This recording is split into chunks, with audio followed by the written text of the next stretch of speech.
सर्वात मोठी बातमी घडामोडी पाहण्यासाठी चॅनेल सबस्क्राइब करा। मुंबई महापालिका निवडणुकीत ठाकरे गट, मनसेसोबत राष्ट्रवादी शरद पवार गट एकत्र येण्याची दाट शक्यता आहे।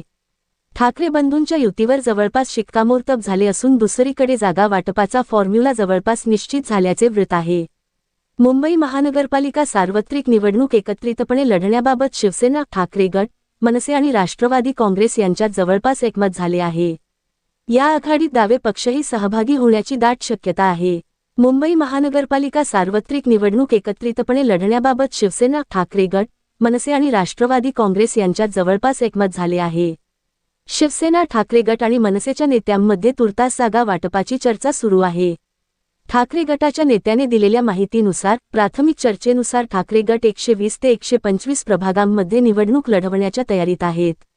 मनसेला 75 ते 80 तर राष्ट्रवादी काँग्रेसला 20 ते 27 प्रभाग सोडले जाण्याची शक्यता आहे। काँग्रेस स्वबळावर निवडणूक लढवणार असल्याचे जवळपास निश्चित झाल्याने या तीन पक्षांची आघाडी ठरल्याचे मानले जात आहे। फेब्रुवारी 2017 मध्ये झालेल्या महापालिका निवडणुकीत शिवसेनेचे 84 नगरसेवक निवडून आले होते।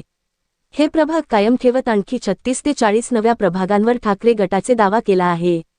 आघाडीत प्रभाग वाटपाबाबत अद्याप अंतिम निर्णय झालेला नसला तरी किमान 120 ते 125 जागा लढवण्यावर पक्ष ठाम आहे।